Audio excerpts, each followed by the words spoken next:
Hey everyone. I'm here to preview the first NFL game this season, happening tomorrow between the Lions and the Chiefs. NFL season opener, and the Chiefs get to raise their Super Bowl banner in front of their home crowd. Many have been calling it the most anticipated home opening in the Chiefs' history. Probably true, considering what's behind this and all the news that's recently surrounded the Chiefs.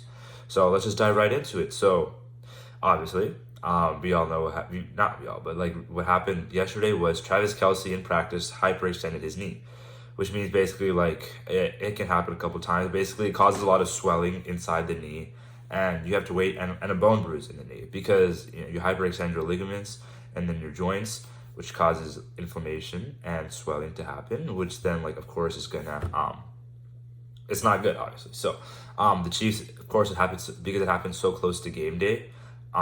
Probably are going to play it safe. His official designation for the game is questionable, which means like a game time decision kind of thing. But it seems like mainly like he'll play if they really need him. If they don't really need him, I don't think he'll play much. Obviously, he's getting up there. He's 33, 34 right now. You don't want him to get like injured in first game of the season. You need him for the playoffs. Um, and like I'm gonna talk about a little bit later, I do think the Chiefs can still win this game without him. But I do think that what the Chiefs are planning to do is use him on a couple plays and use him if they absolutely have to, like a break open in case of emergency kind of thing. So that's the news about Travis Kelce. He should be fine for after this because he has 10 days of rest. A lot of people have been saying on like, especially like first like Sky Moore said that he walked off on his own power. He's not too worried about it. Jason Kelce talked about how he had like a hyperextended knee once, and like you just had to wait for the swelling to go down and then you can play on it, and it's pretty fine. You just have to be careful. His players have like some reports have come out like like he's probably he's going to be fine for the season, but it's just because it happened so close to this game, they might try to keep him out of it as much as they can. But I wouldn't be too worried. Obviously, he's old. These kinds of injuries are going to start piling up. It's just what happens. But just keeping him like in shape, primed up, ready for that postseason run. Those key plays where they need him. That's the most important thing at this point of his career. The Chiefs will be able to get it done with Mahomes. Mahomes is at that point where he just doesn't basically like he obviously Kelce's great. And he without Tyreek Hill, you kind of need Travis Kelce. But there's going to come a point where Patrick Mahomes doesn't have Travis Kelce, and he'll be fine. So that's the news that started yesterday. And then some ongoing thing is the Chris Jones holdout, and he recently just talked today at a charity event in Miami, I think, or I don't know where it was, but it was a charity event, and he basically said like I can't really speak on the negotiations, and he reaffirmed his interest to be a Chief for life.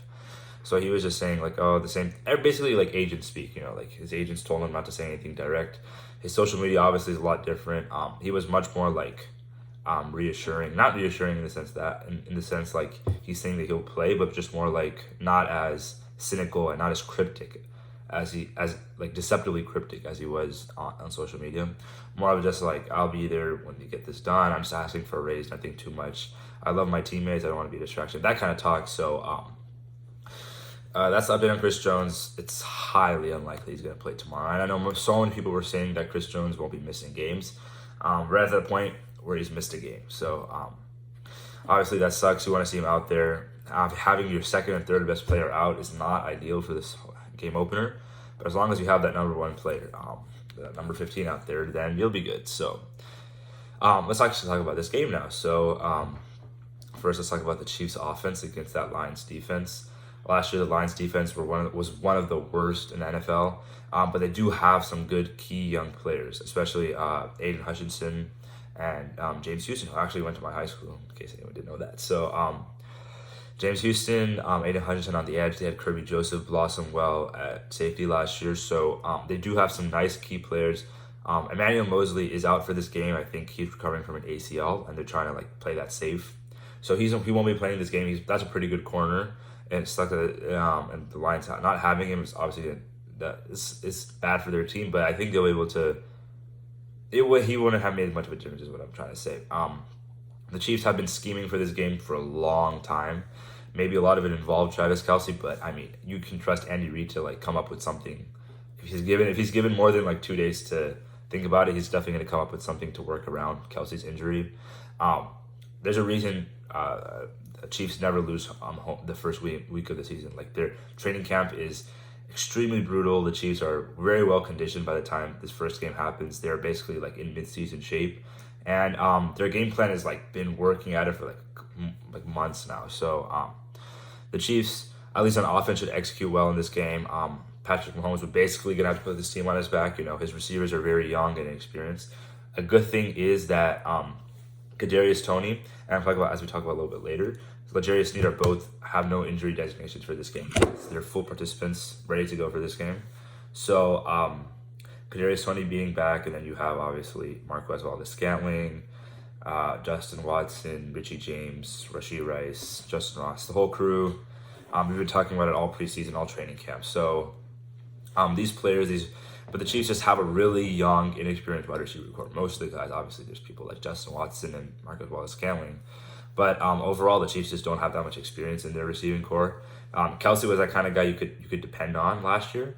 They might not have it for this game, or at least might not have it for most of this game. So it's going to be up to the Chiefs to see how they win it. How the Chiefs receivers how are they going to win their matchup in this game? And one key player I'd like to highlight is Sky Moore. I think he's taken a huge step this offseason. And I mean, it's just going to see how he looks in games. Now he's been running with the Chiefs first team all year as just a second-year player, you know, like extremely young second-year player. So he's younger than Rashee Rice. So just seeing him out there, let's see how he plays. Last year he looked good, like really good in the wide receiver snaps. He got, as punt returner, he dropped a couple balls. Had some lost fumbles, but that's a position he wasn't used to. At receiver, he looked really nice. Just didn't play that much because there's a lot of competition ahead of him, and you know, as a rookie, it's hard to grasp the playbook and the blocking schemes and like the different things that come with the Andy Reid playbook. So we'll see him being more featured in this game. And then obviously the running backs itself, you don't know how much Isaiah Pacheco is going to play in this game. You know, he only played one snap in the preseason. But if he's back to his usual self, it's going to be fun to see how he plays. You know, the Lions don't have a good, I think the run defense was either the worst or second worst in the league last year. So if the Chiefs really wanted to, they could try running the ball a lot in this game. But this is a Dan Campbell team. He got some good players in the offseason to clog up that run defense. The Chiefs probably try it early on, see how it goes. Don't be surprised if you see a lot of Clyde Edwards-Helaire carries this week as Isaiah Pacheco comes back from injury and Jerick McKinnon is like a third down back early in the season. So I expect to see a lot of Clyde. And then the final player, which I'd like to talk about, not usually going to talk about him, but this is due to injury, is Noah Gray. Noah Gray has shown a lot of promise as a route runner, blocker. Developed a lot as a blocker, actually. He's probably at the level of, maybe not at the level of Blake Bell, but getting up there as a blocker. And so the Chiefs don't really need Travis Kelce in to block that much anymore. So I'll usually Noah Gray in those plays. And he's perfectly capable receiver. So we'll see how he plays in this game. He's shown signs, he's shown flashes. Obviously, he doesn't get as much time because he's behind the greatest tight end of all time. So we'll see how he plays in this game. But I think it'll be good and at least adequate for what the Chiefs require from this game plan, this modified game plan.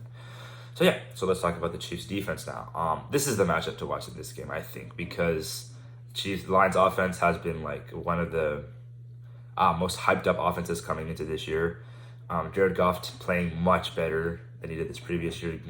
Very well settled into this Lions offense with Ben Johnson at offensive coordinator.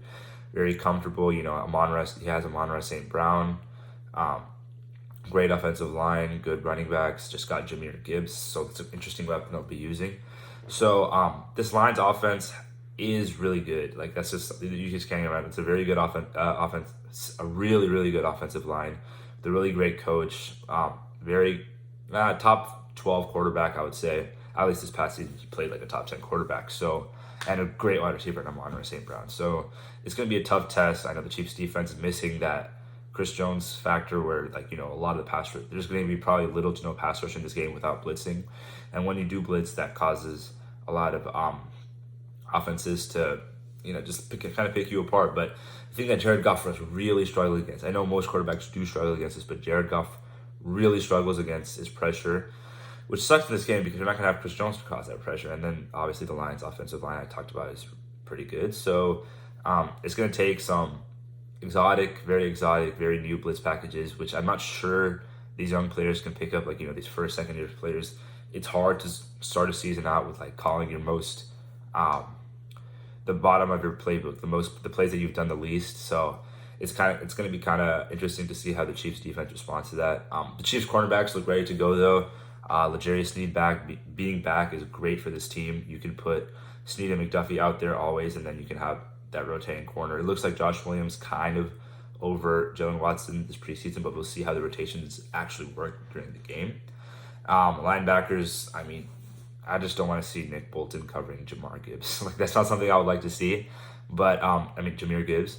Jahmyr Gibbs is like he is complete, like the rookie that the Lions drafted. I mean, they got a couple of like it was kind of questionable because the Lions could have some technically do have bigger needs than running back when they had DeAndre Swift. And they didn't resign. They lost Jamal Williams at that point, but they did have DeAndre Swift. So it's kind of weird for them to draft Jahmyr Gibbs, but then they went right back and traded DeAndre Swift off to the Eagles. So they have a lot of confidence in Jahmyr Gibbs, and he's been supposedly had a great offseason. For people who care about fantasy, he's been going really high in fantasy. So he could be a great weapon for Jared Goff to have in this game. But yeah, like I said, I just don't want to see Nick Bolton covering. Put Drew Tranquil, put Willie Gay, and put anyone else except Nick Bolton on Jahmyr Gibbs to cover him. And the run game, the Chiefs look kind of bad covering the run in a preseason, but it's a preseason. I don't really think they're getting their nose dirty making tackles. So should be better in this game. Obviously, you come out with a lot of energy. You know, it's your Super Bowl night. But the Lions are just coming back with that same exact energy. You know, like just like we talked about, this is a Dan Campbell coach team. They bring a lot of energy. And you know, like you're looking at this game early in the offseason, like, okay, the Chiefs are going to win this game. I mean, it could be kind of a close match because how good the Lions are getting. But you always thought this game was something the Chiefs would like win pretty easily. But now, like, you're not quite sure, you know, with Travis Kelce and Chris Jones out, players coming back from injuries. You don't really know how this team will play, but I don't think Patrick Mahomes loses this game. He just, like, this is the first game of the season. You want to make a statement as Super Bowl winners. I think Chris Jones being out won't specifically this game. The Chiefs have a lot of time to plan around it. Opponents haven't had the film. This game specifically won't matter as much. I think week 2 against the actually not quite sure, but week 2 and week 3 will matter a little bit more for the Chiefs who they play or when they play on defense. If Chris Jones is still absent by that time, but it looks like at least there's some more traction in this negotiation. It's kind of forced on by the season, so hopefully we see that happening. And then yeah, so I do think the Chiefs win this game, but I don't think they cover the spread. I think the spread is -5.5 in this game. I think it's going to be a close game, but I do think the Chiefs end up winning. Or like the Chiefs are up by like 10 and the Lions have a late drive to get like close to 3, to cut down the lead to 3 or something like that. I'm going to be one of those kinds of games. I think Mahomes is going to have a pretty clinical game. And yeah, so that's why I think the Chiefs win, probably something like 35-32 or something like that. So yeah, that's my preview for this first preseason game, for this first game of the season. You know, we're not in preseason, but this games matter. So we'll see you tomorrow, hopefully after the Chiefs win. So I think.